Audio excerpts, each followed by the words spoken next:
આકાશવાણી ભુજ સમાચાર કલ્પના શાહ વાંચે છે. નમસ્કાર. પ્રધાનમંત્રી નરેન્દ્ર મોદી આજે મધ્યપ્રદેશની મુલાકાત લેશે. તેઓ ધારમાં સ્વસ્થ નારી સશક્ત પરિવાર અને 8મા રાષ્ટ્રીય પોષણ માસ અભિયાનનો પ્રારંભ કરશે. આ અભિયાન આજથી 2 ઓક્ટોબર સુધી દેશભરના આયુષ્યમાન આરોગ્ય મંદિરો, સામુદાયિક આરોગ્ય કેન્દ્રો, જિલ્લા હોસ્પિટલો અને અન્ય સરકારી આરોગ્ય કેન્દ્રોમાં યોજાશે. પ્રધાનમંત્રી મોદી આ પ્રસંગે શિલાન્યાસ પણ કરશે અને અનેક પહેલોનો શુભારંભ કરશે. જાહેર સભાને પણ સંબોધિત કરશે. આ મુલાકાત દરમિયાન પ્રધાનમંત્રી દેશભરની પાત્ર મહિલાઓના બેંક ખાતાઓમાં પ્રધાનમંત્રી માતૃવંદના યોજના હેઠળ સીધી ધનરાશિ ટ્રાન્સફર કરશે. શ્રી મોદી માતા અને બાળ સ્વાસ્થ્ય વિશે જાગૃતિ લાવવા માટે સુમન સખી ચેટબોટ શરૂ કરશે. સિકલ સેલ એનેમિયા સામે દેશની સામૂહિક લડાઈને આગળ ધપાવતા પ્રધાનમંત્રી રાજ્ય માટે 1 કરોડ સિકલ સેલ સ્ક્રીનિંગ અને કાઉન્સેલિંગ કાર્ડનું વિતરણ કરશે. મુખ્યમંત્રી ભૂપેન્દ્ર પટેલે રક્તદાન થકી અન્ય લોકોના જીવનદાતા બનવા અનુરોધ કર્યો.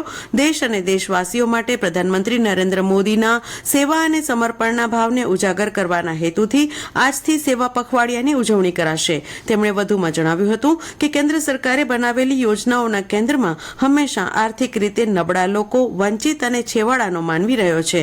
દરમિયાન શ્રી પટેલે રાજ્યભરમાં રક્તદાન શિબિરમાં જોડાયેલા લોકોની કામગીરીને બિરદાવતા તેમણે રક્તદાતાઓને દેવદૂત ગણાવ્યા. અત્રે ઉલ્લેખનીય છે કે રાજ્યમાં એક દિવસમાં 1 લાખથી વધુ રક્તદાતાઓએ રક્તદાન કરી વિશ્વ વિક્રમ સર્જ્યો છે.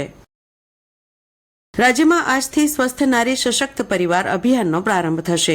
પ્રધાનમંત્રી નરેન્દ્ર મોદીના જન્મદિવસથી શરૂ થઈ આગામી 2 ઓક્ટોબર સુધી યોજાનાર રાજ્યવ્યાપી અભિયાનનો પ્રારંભ રાજ્યપાલ આચાર્ય દેવવ્રત અને મુખ્યમંત્રી ભૂપેન્દ્ર પટેલની ઉપસ્થિતિમાં ગાંધીનગરના મહાત્મા મંદિર ખાતેથી થશે.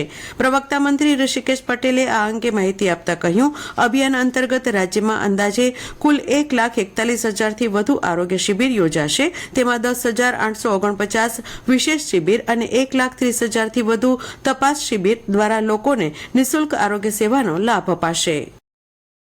સાધારણ શરૂઆતથી લઈને વિશ્વના સૌથી પ્રભાવશાળી રાજકીય વ્યક્તિઓમાંના એક બનવા સુધી નરેન્દ્ર મોદીની સફર અસાધારણ રહી છે.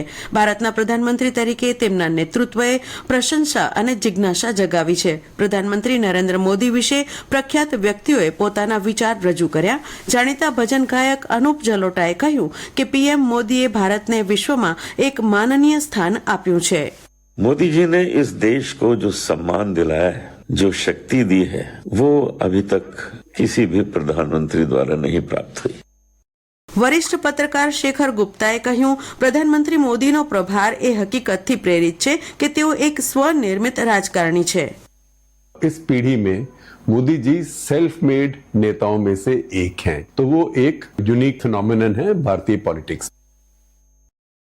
રાજ્યના તમામ કર્મચારી મહામંડળ દ્વારા રાજ્યમાં 300થી વધુ જગ્યાએ એક દિવસની મહા રક્તદાન શિબિર યોજાઈ હતી. જે અંતર્ગત કચ્છ જિલ્લા સંયુક્ત કર્મચારી મોરચા દ્વારા આયોજિત નમો કે નામ રક્તદાન અંતર્ગત કચ્છના તાલુકા પ્રમાણે થયેલ રક્તદાન દ્વારા જિલ્લામાં કુલ 1,065 બોટલ રક્ત એકત્ર કરવામાં આવ્યું હતું. જેની તાલુકાવાર વિગત જોઈએ તો ભુજ તાલુકામાં 215 bottle, Anjar 168 bottle, Bhachau 107, Rapar 103, Nakhatrana 91, Gandhidham 84, Mundra 81, Abdasa 75 bottle, Lakhpat 71 અને માંડવી 70 બોટલ રક્ત એકત્ર કરાયું હતું.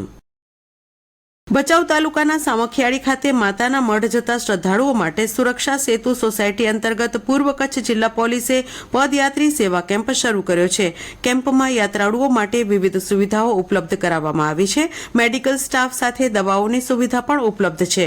કેમ્પમાં સીસીટીવી કેમેરા પણ લગાવવામાં આવ્યા છે. જિલ્લા પોલીસ વડા સાગર બાગમાર સહિત પોલીસ અધિકારીઓએ યાત્રાળુઓને ફળ અને છાસનું વિતરણ કર્યું હતું. યાત્રાળુઓની સલામતી માટે તેમના સામાન પર રેડિયમ પટ્ટી લગાવવામાં આવી હતી.